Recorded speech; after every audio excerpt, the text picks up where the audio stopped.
Salut les gars, j'espère que vous allez bien. En l'honneur de ce mois de février, ce mois de l'amour, j'avais envie de vous proposer 5 romans qui parlent d'amour, mais pas des romances. Parce que je ne suis pas une grande lectrice de romances, ça n'est pas un genre que j'apprécie autant que ceux et celles qui en sont fans, et du coup je pense que je n'y ferai pas honneur. Mais je vous ai concocté une petite pile de livres qui m'ont fait réfléchir à l'amour sous différentes formes. Donc j'ai envie de vous partager ces 5 petits romans. On va commencer par La fille de la supérette de Sakaya Murata, qui est donc un livre d'une autrice japonaise. On va suivre une jeune femme de 36 ans qui est célibataire, qui est absolument anticonformiste puisqu'elle ne poursuit pas de carrière, ce qui au Japon est un problème, d'autant plus qu'elle n'est donc pas mariée, n'a pas d'enfant et n'a pas l'air d'en vouloir. Ce récit est un récit sur l'accomplissement de soi, ce que la société attend de nous et ce qu'on est prêt à faire pour se convaincre qu'on va réussir à rentrer dans le moule alors même que ça n'est pas ce que l'on veut. Et finalement, au milieu de tous les termes que ce livre absolument incroyable et très court aborde, c'est avant tout l'histoire de l'amour de soi et de réussir à s'affirmer dans sa vie, dans ses décisions et de prendre des décisions pour soi-même. Et c'est un livre qui m'a beaucoup touchée, que je pense je vais relire tous les ans et dont je vous parlerai probablement plus en détail dans un des petits bilans mensuels. Mais vraiment, celui-ci, je l'ai trouvé particulièrement fort dans l'affirmation de soi. Alors, maintenant, j'aimerais vous parler d'un de mes coups de cœur également, qui s'appelle Stay With Me, en français Reste avec moi, d'Ayobami Adebayo, qui est une autrice nigériane. Ce livre est un livre sur l'amour maternel, sur ce qu'on est prêt à supporter, ce qu'on est prête à supporter pour avoir des enfants dans la maternité. Et ici, le trigger warning, ça va parler de perte infantile, donc d'enfants, de fausses couches, d'enfants morts très jeunes. Et en fait, c'est ce qu'on est prêt à supporter comme perte en tant que mère et un peu en tant que père, mais c'est vraiment centré sur le personnage de la mère. Donc ce qu'on est prêt à supporter pour réussir à avoir cette famille dont on rêve ou qui nous est imposée, dans un monde où on ne comprend pas tout ce qui se passe, où on nous a menti, où on ne nous a pas en tout cas tout dit, et dans lequel on peut nous manipuler également. C'est un livre assez beau sur le don de soi, la force qu'il faut pour surmonter ces épreuves qui est vraiment, je pense, immense. Et c'est un livre que j'ai lu 2 fois déjà, comme le précédent, et que je pense relire parce que c'est vraiment un de mes favoris.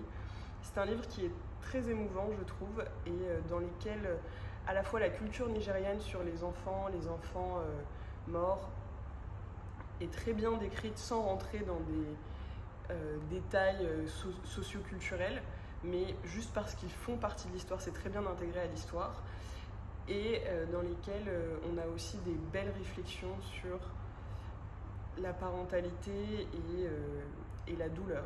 Donc un livre d'amour parental qui est très touchant, très dur, pas du tout cuit-cuit, et que je recommanderais toujours.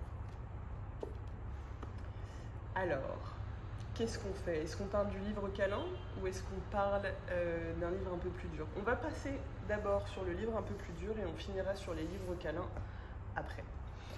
Je veux parler de Cléopatra et Frankenstein de Coco Mellor, qui est un livre qui est resté dans ma pile à lire pendant longtemps.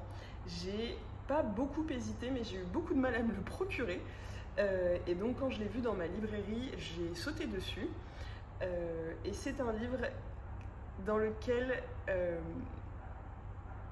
je ne sais même pas quoi vous dire. J'ai adoré le premier chapitre. C'est la plus belle histoire d'amour, la plus beau début d'histoire d'amour que j'ai pu lire.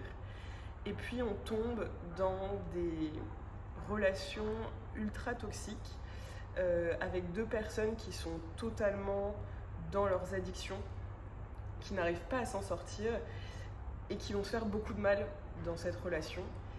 Mais c'est parce qu'ils vont se faire du mal et parce qu'ils vont se pousser dans ces retranchements qu'ils vont réussir à se sauver l'un l'autre. Donc c'est une histoire d'amour où on souffre, mais à la fois on essaye de se trouver et c'est l'histoire de se trouver soi-même, de se donner le temps de devenir, avec cette citation que j'aime tant, « Qui sait ce que tu seras puisque tu es encore en train de devenir », que je trouve très forte et à laquelle je pense très régulièrement pour éviter de me mettre la pression sur à peu près tout.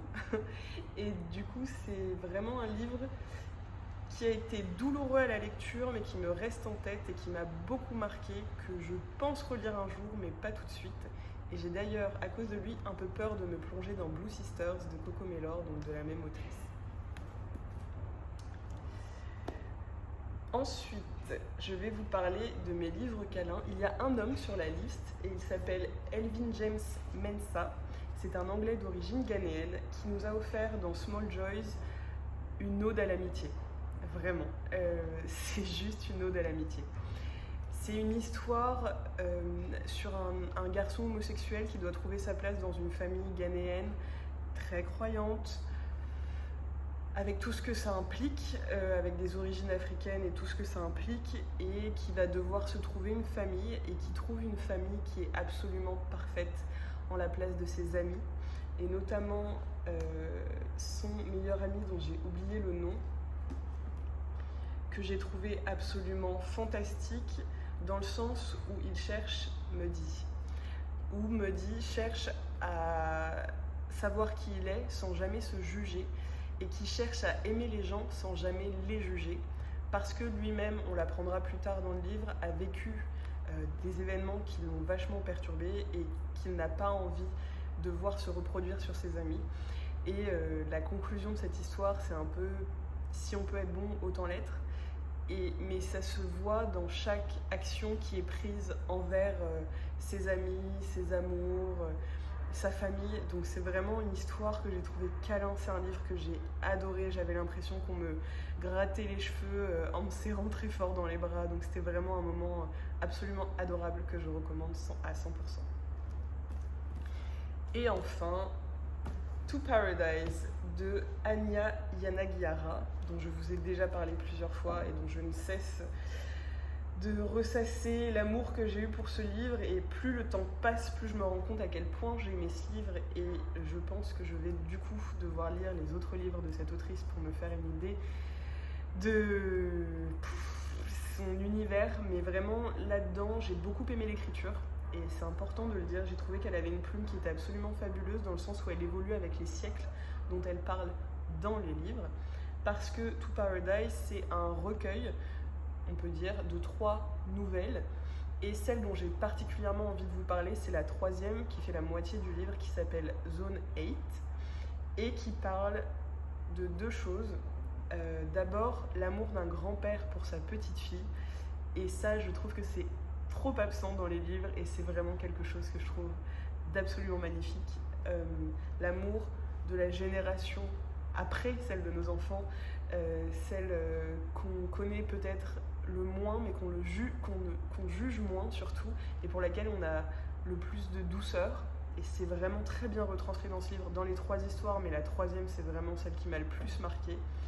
Et c'est aussi une très belle réflexion sur le rôle que l'on joue dans la société, et du coup un amour un peu plus large de ce qu'on apporte au monde, parfois en pensant faire le bien, et le résultat peut être mauvais, mais parfois en essayant de tout son cœur de sauver la personne qu'on aime le plus au monde, et en le faisant avec un amour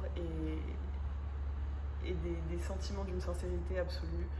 Donc vraiment, ce 3e livre, je l'ai trouvé absolument fantastique, et je vous le recommande. Et voilà, c'est une toute petite vidéo, j'avais juste envie de vous parler d'amour. J'espère que vous trouverez votre tasse de thé dans un de ces 5 romans, et n'hésitez pas à me mettre en commentaire quels sont vos livres de romance préférés. J'aurais aussi pu vous parler d'Open Water de Caleb Azuma, que j'ai adoré. qui est écrit en prose. C'est un long poème qui parle d'une histoire d'amour naissante, qui parle également de crise d'angoisse et de comment gérer sa vie en tant que personne noire à Londres. C'est très niche comme récit, mais c'était vraiment très beau. Mais j'ai l'impression que ça parlait plus d'anxiété que d'amour. Mais vraiment, la partie amour est très très belle, donc je vous le conseille également. En tout cas, n'hésitez pas, je vous en supplie, à me donner vos livres qui parlent d'amour, que ce soit de l'amour familial, filial, transgénérationnel, de l'amour de soi. Je suis preneuse de tout et je vous envoie plein de petits cœurs et on se revoit très vite. Bye!